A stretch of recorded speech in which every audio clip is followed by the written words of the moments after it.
はい、それでは2023年4月1日から2日に兵庫県の豊岡に行ってきましたので、その発表をしたいと思います。豊岡というのは兵庫県の北の方にある市ですね。この辺になります。で、4月1日の10時12分発のコウノトリ5号に乗っていきました。行きしに飲んだのが正気のサタンというクラフトドリンクになります。ちょっとだけアルコールが入ったビールになっています。そして食べたのが但馬牛牛飯です。こんな感じです。で、豊岡について泊まったホテルが豊岡パークホテルというホテルでした。街の中に入ってきたポスターの写真ですが、4月の15日の土曜日に夏至祭前日祭ファイナルというのがあるみたいです。で、豊岡の街の中は小バスっていうのが通ってたみたいなんですけど、何かちょっとまだシステムがよく分かってないんですが、この後でも出てくるんですけれども、豊岡を電車で移動するのはなかなか大変だなということがちょっとずつ分かってきたので、バスの使い方もう色マスターしていけた方がいいんだろうなっていうのは思ったんですけど、なかなかバスに乗る情報がですね、うまく入手することが難しかったので、この辺が移動したい、今ここにいてどこどこに行きたい時に、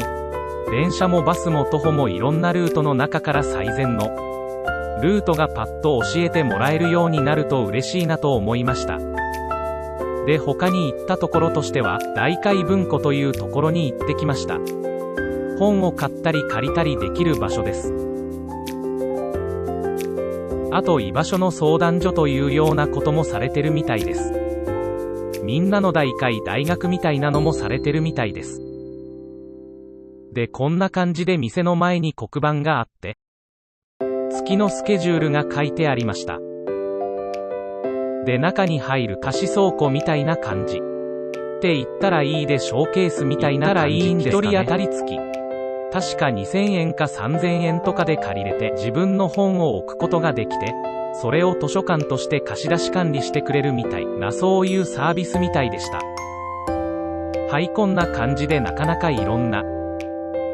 興味深い本が並んでるなと思いました。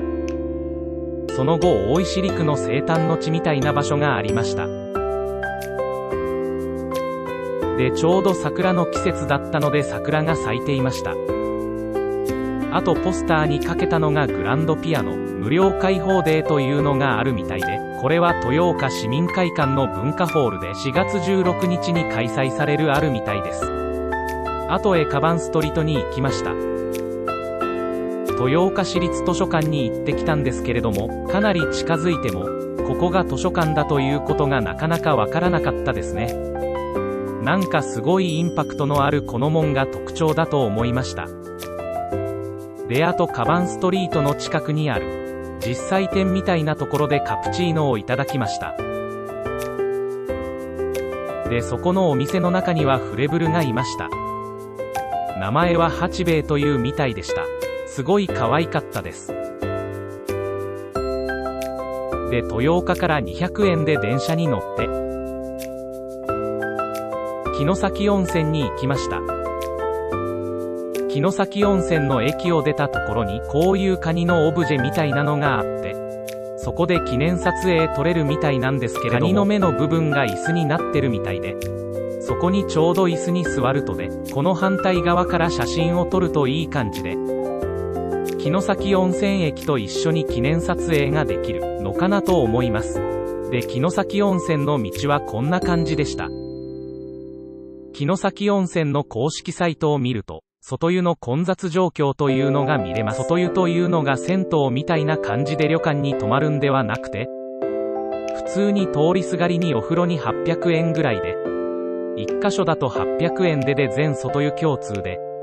入れるようなチケットも1300円ぐらいで売ってたと思います。で、このホームページを見ると混雑状況がわかるので、空いてるところを狙っていくことができますが、一番空いている混雑度が低いのが柳湯というところなんですけども、そこは城崎温泉の中でも一番温度が高い温泉となっておりまして、またかなりちっちゃい温泉となって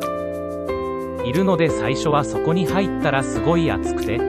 ちょっと騙された気持ちになりました。はい、今回は地蔵湯というところに入りました。ちょうど夕暮れ時でいい感じでした。城崎温泉からロープウェイが出てるみたいなんですけれども、今回は乗れなかったですけれども、次回は乗りたいなと思います。だいたい20分おきぐらいに出てるみたいです。朝の9時から夕方は午後4時ぐらいまでやってるみたいなで、そのロープウェイの駅の近くにあるお店でご飯を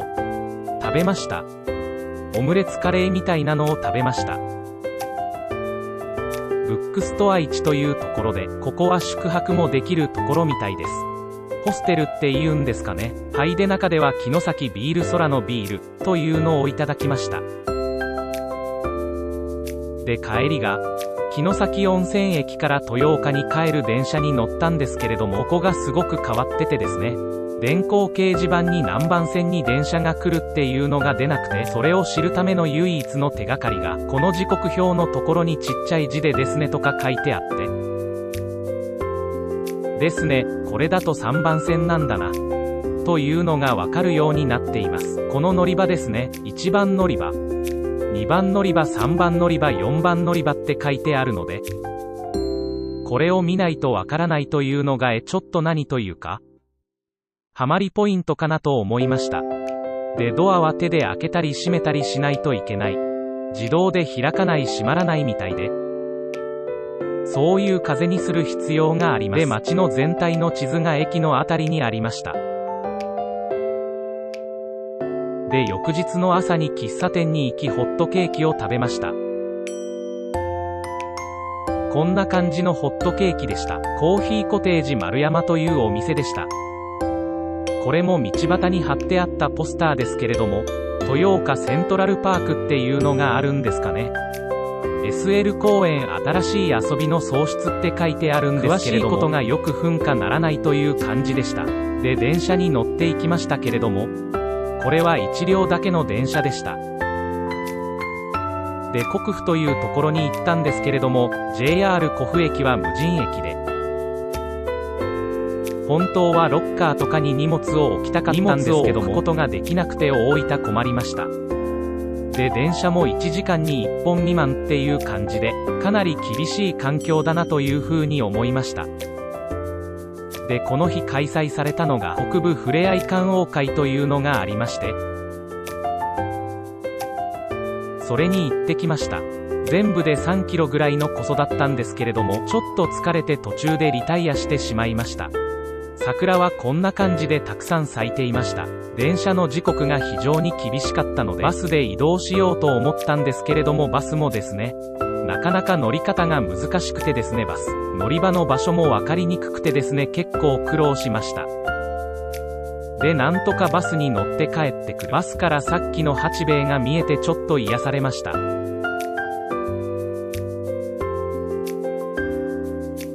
泊まった豊岡パークホテルはカードキーでできたので、あとカードキーに部屋番号がテプラで貼ってあったので非常にありがたかったです。あと国府ふれあい観桜会のお楽しみ抽選券っていうのをもらったんですけれども、途中でリタイアしたのでこちらは断念しました。で今回の旅のレポートは以上ですけれども、ついでに宣伝すると、担当チューリップ祭りというのが4月中旬に担当ですね、関東じゃなくて担当ですねで開催されるみたいです。詳細よくわからなかったですけれども、関東に行く機会があればぜひ行ってみてください。大人800円、小中学生400円になっています。さっきちょっと見たんですけれども、多分電車で行くのはかなり厳しい場所っぽいなと思いました。で今車で移動することが難しいので車ないので、こういう時にですね、なかなか難しいなと、なんかこうマスツアーみたいなやつがパッとあってくれると嬉しいなと思いました。はい、ということで今回は4月1日から2日に兵庫県豊岡市に行ってきたという動画でした。ご視聴ありがとうございました。